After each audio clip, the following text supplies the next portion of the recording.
All right. Welcome to Simple Radio, episode 4 of the new edition. We got Christiana Tana, Tuesdays and Thursdays. I'm going to put a link to the channel because this is the last week. It'll be on either of our channels. It'll be on the Simple Man Radio channel. Chris, how you feeling after the Knicks won the championship last night? First up, I want to apologize to everybody for the green screen. The laptop's acting up as usual, but that's what That's what being a simple man's all about.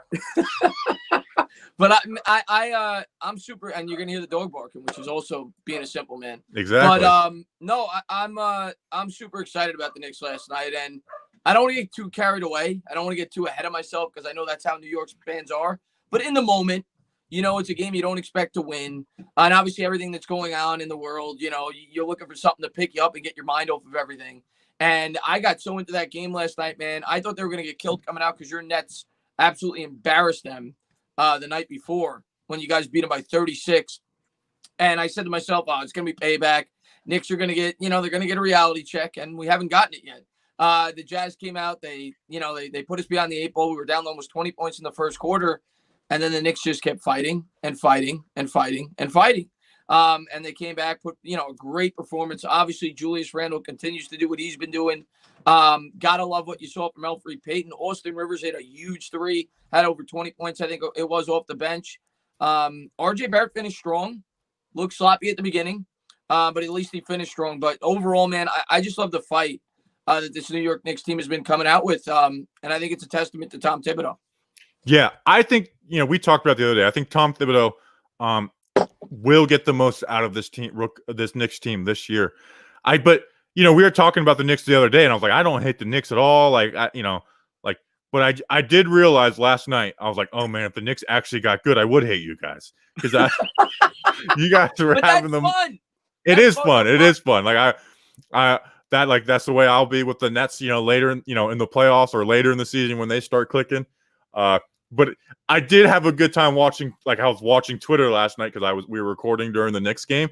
I was like, man, I kind of envy the fun that the Knicks are having right now. I never had seen positive Knicks land like that in the couple of years I've been on Twitter and social media. So it was, it seemed like you guys are having a lot of fun, and rightfully so. I mean, the Jazz are, they're supposed to be a good team. You guys are what, 5-3 now? I think, obviously you guys were having fun, but I don't think, being a 7-8 seed in the East is an unrealistic goal for you at this moment. If Thibodeau truly does get the best out of this group, playing 8-man rotations every night. Yeah, I'm completely with you, Bobby. I went into the year thinking, and I know they're adding the 9 and 10, the play-in this year. The seven plays the 10. I think the 8 plays the 9, and the 7 and 8 got to win one game. As a Knicks fan, just to get that opportunity, to even have an opportunity at the playoffs, I'll sign up for that right now. If we're a 7 and 8 seed, 9 or 10 seed, whatever it is, going into the year, you're going with very limited expectations. You just want to see growth, and I'm starting to see that. The other thing I'll say, and I haven't really, dived in to the free agency class of 2021. I know that Antetokounmpo already extended. He was obviously going to be the big name. And I know there's a couple of other somewhat big names. But if the Knicks start to progress and start to play better, they're going to look more attractive for potential free agents going into next season. And the other question the Knicks are going to have to ask themselves, because going into this year, Bobby, I was all aboard trading Julius Randle if the right deal presented itself. And I'm not saying I'm against that. Still, you always want to trade a player when his value is his highest. But the guy's still young. He's 26 years old. And if he keeps playing like this, Bobby, Knicks might have to start thinking about ponying up some dough for him long term. See, I think you should stay on track, though, because, obviously the Knicks aren't – you guys can make the playoffs this year, but you're not going to be like a contender. No. And I don't think I think his stock may become an all-time high this year. I think that this might be like the perfect year to move on from him. I agree with you. It's kind of like the stock market. If you're ever going to trade him, now would be the time. And if a team comes at you with a deal, let's say we got an offer like we did for Kristaps Porzingis, where the Mavericks gave us 2 first-round picks. If he's not in the long-term plans, and the way the NBA works, Bobby, is there's a salary cap, there's max deals, right? You don't want to pay a non-max player a max deal, and the Knicks don't want to fall into that trap long-term. I'll say that right now. Yeah. And I don't think they will. I think I think they're trying to do things the smart way. I don't think they're gonna max Randall. But I will say it is fun watching the Knicks play well. Until like if the Nets lose tonight without KD, I know Knicks fans like Chris, you were tweeting out like KD, you don't want to be on the Knicks now, and I was like, man, like I was having a fun time watching you last night, man. I was like, man, I kind of envy the joy he's having right now. Yeah, no, I still KD's actually one of my favorite players. I really like KD. I just I took a little jab at him because he said the Knicks aren't cool. That's what you should do. Hey, the Giants beat the Seahawks. I was like, let Russ cook. Like, even though I think Russ is an amazing, top 5 quarterback, you have to take your shots when you have the chance. Yeah, but listen, man, I actually really like KD. I've always liked KD. Love his game. Kind of reminds me of a more athletic version of Dirk Nowitzki. And he's the type of player that I knew he's going to come back. He's going to be fine because he's not the type of player that relies on like unbelievable athleticism. He relies on that jump shot, and he's going to be fine for your Nets. I'm not a huge fan of Kyrie. I've never been a big fan of Kyrie. But as far as Durant goes, I think he's going to be great for you guys. And if I'm a Nets fan right now, I'm not panicking at all. And I'll be the first to say as a Knicks fan, I would have been all aboard. After the fact, I think it was like a win-win situation for the Knicks because they were kind of in I still like that they're doing what they were doing. But if the Knicks got KD and Kyrie, I would be just as excited as Nets fans are because you guys do have a legitimate chance to compete for a championship. Oh, yeah. And, it's just hard to get up for the regular season. And I know there will be ups and downs with the Nets this year. Steve Nash is a rookie coach. It was good to see him start Jared Allen over DeAndre Jordan. Like you said, you don't like Kyrie. I like Kyrie as a player. As I think he's super annoying. He's a great player. He's a good, very good player. Yeah, he's just, and you can win a championship. I mean, the Cavs proved that. Like, Kyrie was averaging like 40 a game in those last 3 games of the 2016 finals. He's obviously super annoying, but he's a good player. I will always say the weirdest thing that KD and Kyrie ever did was forcing the Nets to sign DeAndre Jordan. Like he stinks, and they were forcing him to start the start of the season. So I'm glad that they finally moved off of that. They put Jared Allen in the starting lineup. Hey, and back-to-back nights, young New York centers kind of made Rudy Gobert like they paid this guy $200 million with Mitchell Robinson and Allen. They put Bruce Brown, who I like a lot, in the starting lineup. So we'll see how the Nets do tonight. But it was fun watching the Knicks because I didn't get to see the whole game, but it was fun watching the Knicks fans last night. You guys were having fun, and I thought it kind of made me happy a little bit. Yeah, you bring up Mitch Robinson, and I briefly popped in the pod you were just on. He brought up a great point, and it's something that I always say about with Mitch Robinson. The guy always gets the ticky-tack fouls at the beginning of games. You've started to see him get a little bit better in that aspect. He only had 2 fouls last night in 41 minutes, and that's been a big problem for him. And a lot of Knicks fans have talked about not putting him in the starting lineup because of that, because you want to have him at the end of the game because he always commits stupid fouls. So that you've seen some maturation there. I think Thibodeau deserves a ton of credit right now with the way that this New York Knicks team is playing. But we'll see. Obviously, I don't want to set the expectations too high either. You get excited in the moment. You beat the Utah Jazz. I still think that Knicks fans need to realize where we are. We're still a young team. We're rebuilding. But I definitely think that there's reasons for optimism going forward. For sure. Austin Rivers, he's the next guy in Knicks alert. You haven't had that guy since Carmelo, so now it's Austin Rivers season. I do like Quickly though. I do like Quickly a lot. I think he's a fun guy to watch. Now, Chris, people mostly come to us for the Giants talk. Gettleman spoke yesterday. Mara spoke yesterday. Gettleman had some laugh out loud moments. He always does. Yeah, he does. By the way, Bobby, the greatest quote Gettleman ever said, and I know Giants fans. You just look at the quote; it's hysterical. I know a lot of Giants fans didn't like that he took Barkley, but his quote after they took Barkley, when he said, "Oh, they come to you with a pretzel and a hot dog," and what else did he say? I'm not here to screw around. I'm not. I thought that he always comes with hysterical quotes, though. Yeah, last year, and we were talking about it today on our new episode Talking Giants. Last year, because he was very close to losing his job last year. He came into the end of season presser we got to do, he was being very careful. He wasn't making any jokes.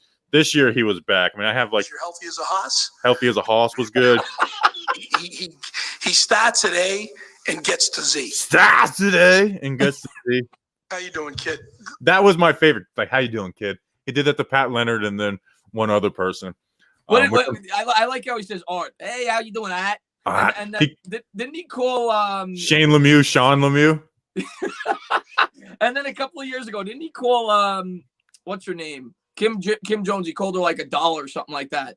I can't remember that. Yeah, he either called her a doll or I can't remember what he exactly used, but yeah, he used it was. He's just a funny guy. He's a guy, and part of me feels like with Gettleman when it comes to the press, he knows what he's doing. Like he's almost like trolling them a little bit. Like part of me feels that way. Like with the computer guys and all that. You know what it is? Is he kind of puts off that like smartest guy in the room vibe, and most media members have that vibe too. So it's those two clashing, and then they hear the accent, and then call him kid, and I think that's why the media has always been like quick to hate him. And it's not like he's done an amazing job. I'm fine with them keeping him, but like that, I feel like that's why the media hates him. And I realize like they look for any attempt. So when he makes fun of analytics. It's like, oh, we're just going to say that he hates analytics, even though the Giants have had like an analytics department for like ever now. So, and then, but last year the compute. Well, I don't think we'll ever get a line as good as Computer Folks. That was a top notch one. Like you can explain to me that he was talking about the people who set up the new computer system and not analytics guys, but the Computer Folks, like that was all time. I remember someone tweeted out like the Wii characters, like Dave Gettleman's Computer Folks.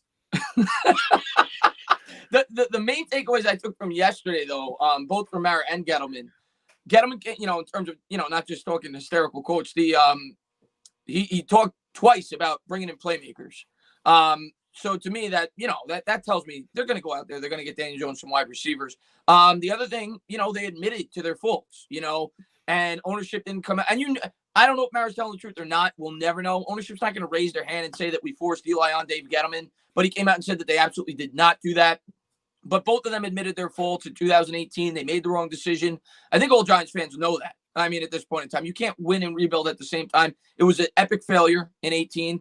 I'm of the mindset now, though, as Giants fans, we got to move on past it. The Giants had a good offseason last year with Judge and Gettleman together. We got to hope that they could double that up. And we'll see if they could do it. But they talked about the playmakers, which I thought was good because I think that's definitely something that we need. And they definitely put faith in Daniel Jones. It sounded like Gettleman was supporting Daniel Jones. He's their guy. And then the cap space. I also want to talk about that. He brought up he doesn't know the exact figure, but he said that they're kind of preparing for it. It's about $175 million, which is even less than what if you go on like Sport Track. I think they have it for about 181, 182. So maybe they're going conservative there, and they're preparing for the worst. But he talked about that as well. Yeah. You mentioned the 2018 stuff. We talked about it today, but I really think it was like, hey, we gave him a clean slate since then. Like we gave him a clean slate, like, hey, do better. And in 2020, you just can't argue with the results where they're like, hey, can you replicate that? We're not going to go out and pretend that, you can go out and sign the same type of free agents. But it's like, hey, if you have, like, we like what you did in 2019. We love what you did in 2020. So I'm for that. Like I get 2018 was a mistake, whether it was, getting Ogletree's shoulder or maybe like there's plenty of stuff to go around there. And it doesn't hurt that like the entire draft class, got hurt with Saquon and Lorenzo Carter. And then Will Hernandez getting COVID and then being benched after that, which is an interesting, like, I don't like, that's something we'll be talking about all offseason. Like what happens with Will Hernandez? So they gave him a clean slate. Like I'm fine with it, Like I'm not like a, Gettleman stan, but I also like don't think he is incompetent like a lot of people make him out to be. Yeah, I think that's the proper way to go about doing it. And listen, man, I'm a big believer in continuity. I say it all the time. I'm not going to come on here and tell you that Gettleman's been perfect. He's been far from perfect. He's made mistakes. There's no doubt about it. And we can point the finger at somebody, but it is what it is. The bottom line is, Bobby, the most important guy for the New York Giants going forward is Joe Judge. And at least in my opinion, the head coach. And if Joe Judge likes working with Dave Gettleman, we saw that they worked well together last offseason. Why mess that up? If the Giants, I was completely for them moving on last year because new coach, bringing a new GM. When they decided not to do that, if it worked the first year, why put more heat on your head coach that's still young? He's going to be 39 years old next year. Why bring in a guy that's going to be breathing down his neck or potentially could be? So I'm completely for continuity moving forward. You also don't want to break up this rebuild. Like and that could potentially happen if you bring in an outsider, right? You're a big Daniel Jones guy. You believe in Daniel Jones. You think he could be a really good guy. Well, if you bring in a new GM, that may not be the case. So I'm all for pushing forward. I think the Giants showed enough this year. I'm not telling you that they were great, but I think they showed enough this year in terms of growth to give this to try to see this rebuild through. Yeah, and one of our listeners, I was DMing with him the other day, and he said, like, I think Dave Gettleman's done in 3 years what he should have done in 2, but they truly did give him a clean slate for 2018. It was funny that Mara said that the Eli mandate was nonsense in 2018. So we can stop saying that Mara forced that on him. Although I'm sure saying that he wanted to go for Eli probably tickled Mara's ears in the interviews. That's what I'm going to say. I don't think Mara forced it, but I think that Mara wanted to hear that. Let's put it that way. Like if somebody came in for an interview and they would have said, no way, I need my quarterback. And Gettleman would, maybe he was kind of like, I could go forward with Eli for another year and then maybe make the move. I think that probably drew an attraction. Yeah, it tickled Mara's ear. And I bet you most of those guys said that. So there was, these press conferences, they never usually have a ton of substance. Like the theme was they admitted faults for 2018, even though they kind of did that last year. Like Gettleman said flat out, I made mistakes. I thought we could rebuild by winning. I was wrong. So, I mean, they've kind of admitted that for a long time. It's just fresh in our mind yesterday. I'm scared they're going to keep Garrett. It looks that way. Yeah, let's talk about that. Here's my thing, because I've heard a lot of things. Will adding a wide receiver or two help? Absolutely. Will getting Saquon back help? Absolutely. Will the offensive line, a young offensive line having another year help? Absolutely. Will continuity for Daniel Jones help? Absolutely. Here's my thing. Jason Garrett will never give the New York Giants an edge as an offensive coordinator. I just don't see it happening. And look at, years with Dallas. Look at Dak's, Dallas's splits in 2019 versus playoff teams and not playoff teams. Versus non-playoff teams, they averaged 34 points per game. Versus playoff teams, they averaged 18 points per game. Dak versus non-playoff teams, 22 touchdowns, 3 interceptions. In less games versus playoff teams, 8 touchdowns, 8 interceptions. Completion percentage down by 3%. So whenever they weren't just outmatching guys talent-wise, they were getting beaten bad. And Dallas had a Super Bowl roster in 2019, and they missed the playoffs. And they missed the playoffs in a bad division where the Eagles won it at 9-7. They missed the playoffs with a Super Bowl roster. Their defense was better the year before with Byron Jones. They weren't a perfect defense, but they had a lot of good players on defense, and a better coach defense at the time. Compared to Mike Nolan, who just stinks and has them undisciplined. You had the offensive line was so much better last year. You have top wide receivers, a top running back, and a good QB in Dak, and they just always underachieve. So I'm not saying that with Jason Garrett we'll have the 31st ranked offense again next year. I just don't think he's ever going to give us an advantage. I think we'll be able to play good against teams we're more talented to, teams we are talented as. Or they're more talented. I don't think he's ever going to give us a competitive edge over them. I think that's fair. The 2019 Cowboys, my biggest issue with them was, and I've talked about this several times, they went away from their strength. That was a team going in, had a really strong offense. And I don't know if that was more on Garrett, because Garrett wasn't calling the plays, or if that was more on ownership because they were trying to prove that Dak was the guy. I thought they got way too pass heavy for a team that was, really strong with the run. That was my biggest thing with them. But I can't disagree with that. The Cowboys underachieved with his time as a head coach. So I understand where you're coming from there. And the Giants didn't conclusively say that they're going to bring him back. But Gettleman kind of alluded to the fact that he thought it was a tremendous disadvantage that Daniel Jones had to learn his third scheme in 3 years dating back to college, which would make you think that the Giants aren't rushing to get Jason Garrett out the door. That's the way I interpreted that quote. Now, of course, Garrett's taking interviews, and maybe Garrett doesn't want to be here. That needs to be factored in as well. I think he probably doesn't. I think he probably hated the way things went down with Colombo. And, the whole – remember them, after the Colombo stuff, the Mike Silver, the Patriots guys, they have an air of them. I bet you Jason Garrett – I bet you Jason – we talk about Joe Judge may not liking Jason Garrett. I bet you there's a good chance Jason Garrett doesn't like Joe Judge. There is at the beginning of the year, it seemed like he loved him. You saw the quotes from Garrett at the beginning of the year. He said that he was learning new things every day. He was super impressed with with Judge, but then the end of the year, I forgot what the exact question was. I was talking about the other day. He was asked about whether or not he expects to be back with the Giants. I don't remember the exact question, but he didn't even address it. He just said, I'm looking, I'm focused on the game this week. I'm focused on the game this week. Big game against the Dallas Cowboys. That's what the best coaches do. And I'm not saying he needed to say that he expected to be back, but he could have at least said, I've enjoyed my time here, and we'll see what happens at the end of the year. He didn't even do that. He didn't even address it. So I'm kind of with you. I don't know if Garrett wants to be here. And Joe Judge totally revamped his run game. Like the beginning of the season, it was just like basic run stuff. I won't get nitty gritty X's and O's on here because this is not what Simple Man Radio is supposed to be about.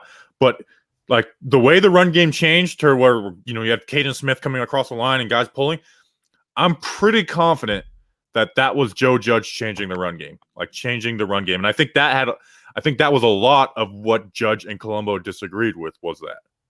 Yeah. Well, I completely agree with that. You saw the offensive line get much better after Judge stepped in, which is why Mark Colombo got fired. And obviously, I think a huge reason why Colombo came here was because of Garrett. So that's kind of, Garrett may take offense to that. And we're going to see this offseason. But it seems like you said, the Giants wouldn't be upset if Garrett was back. Let's put it that way. And we'll see. And I do agree with you, though. I think that we could at least I think we still could have a pretty good offense if you get the right pieces in here this offseason.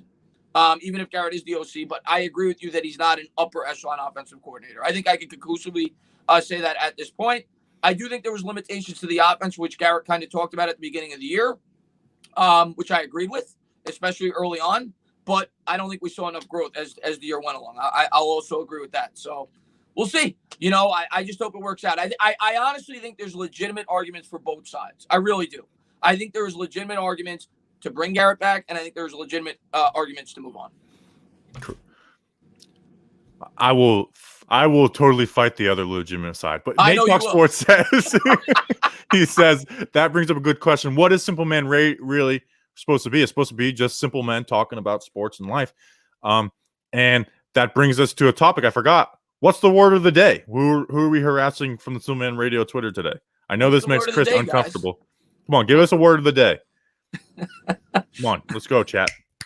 Come on. Word of the day. What's the word of the day? Cannoli. I didn't put this on our list. Cannoli. Okay. That's a good word. I get hungry every time I hear that word. You like cannolis, Bobby? Yeah, I love them. I actually, the last time I had one was, I hadn't had one for a long time. I had one in December, at like a old work party thing.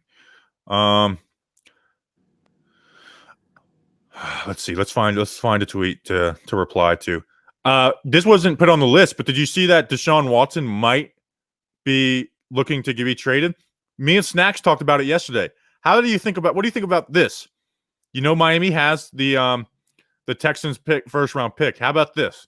How about the Texans trade Deshaun Watson to the Dolphins for Tua and that third overall pick? Do you think that, like, if the Texans want to rebuild, like, I think you could do that, and the Dolphins are like, hey, if we have a QB, we can win right now. So I know that's totally like, fantasy. That's probably fantasy land, but I think that would be kind of cool. I'll tell you what, if that's not a horrible suggestion that you bring up, but if I was Deshaun Watson, I'd want out too. I mean, what they did to him, and now you bring in a new GM, and you figure Casario's gonna knock it all down, and Watson sees the writing on the wall.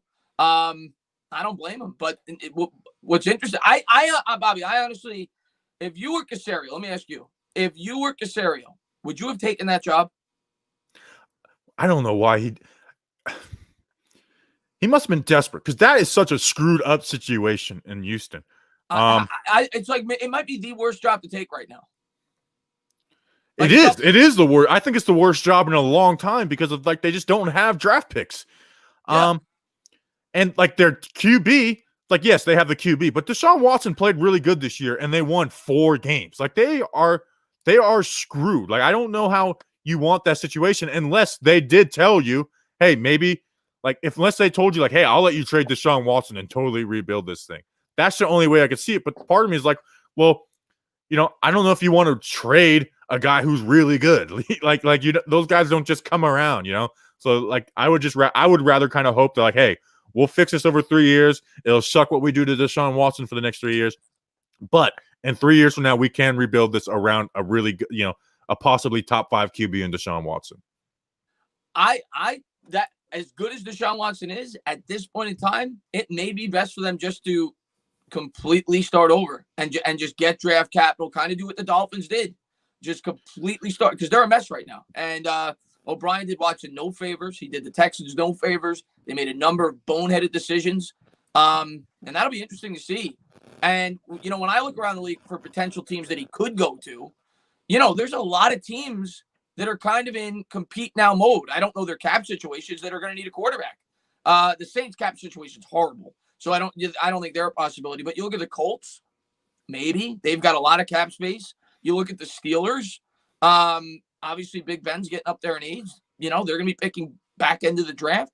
So I think there are a couple of situations where if he was forcing a trade that would make sense. I think the Colts and Steelers are at the top of my list. Yeah. Washington too, by the way. How about Washington? Well, how about this? We got a super chat. I'll put it on the screen. Where are you? Where are you? There we go. No, where is it? Where'd you go? Where'd you go, super chit chat? See, I'm not good at the super chats. I'm not used to getting them like you. Now, before we get into it, the word of the day was cannoli. So somebody with an anime picture said, this song always reminds me of how I love women, and it always makes me think of all the fairy tale girls. And it's Thank God for Girls, a Weezer song. And he said, when we're a girl, make me a cannoli, please. And I just replied, never, you weirdo. So hopefully we get to a response to that by the end of the day.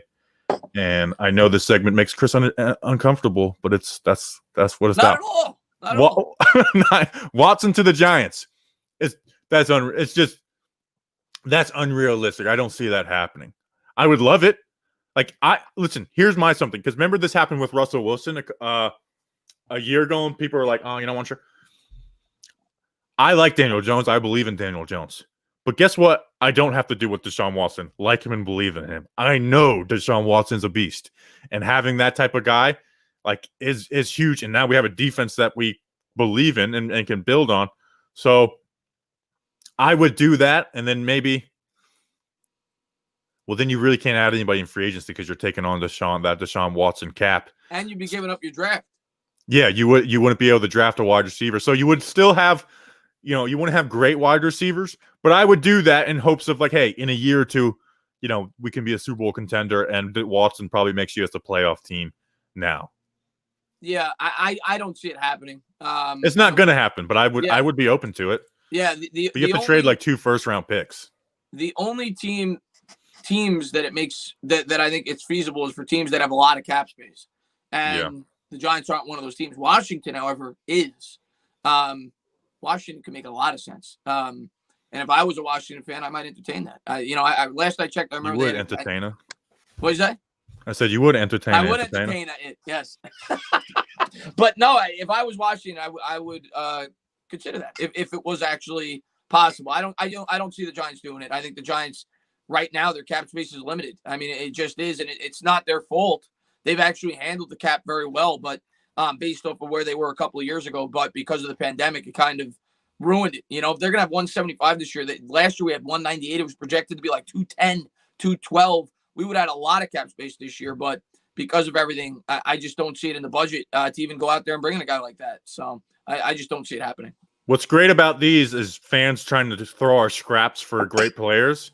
Well, DJ's not a scrap, but Evan Ingram is a scrap at this moment. It's they're not going to trade Deshaun Watson for Daniel Jones and Evan Ingram on an expiring contract. But I like the effort. We'd be lucky. We'd be lucky to get a 4th-round pick for Evan Ingram right now. Darth Licker says, when's the O-line report? Hopefully Waddle falls. I think it'll be out tomorrow. It just hasn't been urgency on it since the season's over. But I think I'll have it out to you guys for Friday. I'll probably get to work on that unless some news breaks today. Tell Tana he's cute. You're cute, Tana. Appreciate that, Noah Love. Thank you very much. Well, let's give me some love, too. I saw one in here. Bobby's hair, greater than. How about that? I saw you yesterday, Bobby, talking about the hairband. People were coming at it. How do you like it? You getting used to that? Yeah, I like it because here's what the issue has been. Now, it's not a problem when I'm inside, but when I'm outside, I will use my sunglasses as a hairband. I guess what I've always done. But the issue is when I actually need to have my sunglasses on in the sun, it comes like I look like a slob because my hair is like all over the place. So it's either like protect my eyes from the sun and have bad hair, or have good hair and be, having the sun in my eyes. So what I, done now is this and then this. I like it. Now all I need is a belt, and I'll be a real douche. Sorry, I didn't mean to drag you into that. All right. You wanted to talk about the playoffs a little bit. Me and Danny will do a full playoff preview tomorrow. What playoff game are you looking forward to the most? I'll tell you what, man.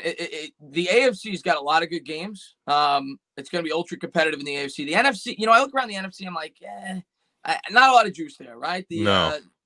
There's just not. But the AFC's got the best games, and the one I'm most looking forward to, as crazy as it sounds, because it's a 2 versus 7, is the Bills versus the Colts. Because, and I'm rooting for the Bills. The Bills are my AFC team in the playoffs. I'm really pulling for the Bills, and it's not because they're New York. I'm a big Josh Allen fan. I like the way they constructed their team, and I think the Bills will probably win. But if there was a team that I wouldn't have wanted to pull in that first round, it would have been the Colts. The Colts are dangerous, man. You see that offensive line is great. You see the way they could run the football, and they've got a really good defense. I don't think a lot of people realize that. That's going to be a really, really good game. And as much as I like Josh Allen, Bobby, every time I watch a Bills game, there's one or two passes I say to myself, what the hell are you doing? And against a team like the Colts in a playoff environment with a good defense, if he makes those one or two mistakes, they're going to take advantage of it. And I could see the Colts pulling a big upset there in the 7 versus 2. I think it's going to be a really, really good game. That's the game I'm most looking forward to. I think it's on Saturday. Yeah, that's the first game. They put the best games at 1 o'clock, which is kind of weird because the game I'm looking forward to is the Sunday 1 o'clock game. Well, actually, let's start. Here's why I think the Bills will beat the Colts, because the Colts kind of have that bend, don't break defense. I think Josh Allen breaks him with his running ability. But the Colts are a team I love the way they do things. And here's the difference, too. Phillip Rivers' arm is like he's not very good. Like he can run a decent offense, but he doesn't give you an advantage at QB, where Josh Allen does give you an advantage. I love the way the Bills are coached on defense and offense with Sean McDermott and Brian Dabble. So I think the Bills win that game. But like I said, that game for me is like my number 2 game to watch, because I love the Colts. I love what the Colts do. I'm a big fan of their organization, like the way you are with the Bills. I like the way the Bills do things too. But I think Josh Allen, first year was horrible. Last year was pretty good, but then you lose in the playoffs and had some like weird moments. This year, I really do think Josh Allen's kind of like a man on a mission, and I think they'll beat the Colts. I'll tell you what, if the Bills win that game, who'd the Bills draw in the second? Who's the 3 seed? It's Steelers? Yes, the Steelers are the 3 seed, yes. So if the Steelers beat the Browns, and we'll see. I think that's another close game too. But if the Steelers beat the Browns, I think the Bills going to the AFC title game. I don't think that I actually think this week's matchup is tougher than the Steelers, in my opinion, for the Bills. Especially because Josh Allen has never had a playoff win. He's got to get the monkey off his back. But if he wins this game, I think the Bills get to the AFC title game, and I think you're going to see Bills versus Chiefs, and I think that'll be a really good game. But the team you want to really look out for, Bobby, the Ravens are dangerous. They are. The Baltimore Ravens are dangerous because they're getting hot at the right time. I can't wait to watch this game. Think about last year in the playoffs, Ravens, Titans. Think about the hate in that matchup. I just lost entertainers. Oh, there we go. You're back. Like that matchup. And then think about earlier in the year, like the Ravens beat the Titans, or the Titans beat the Ravens in overtime. So it's a tight game. But remember before the game, they were like fighting about the logo, and John Harbaugh was getting all heated. This is going to be a heated matchup. I mean, this is the top 2 rushing teams in the NFL. Like, my John Malkovich, fists together. This is going to be a fight. I can't wait for this game. Kind of sucks that, I wish this game was in prime time, so you kind of have that draw for it.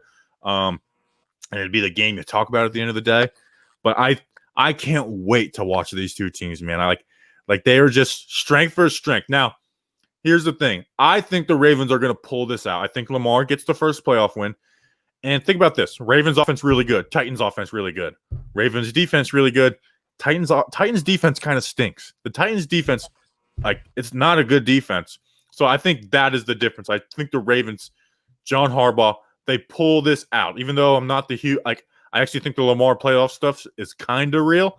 I do think they squeak this one out in their third matchup in 2 years.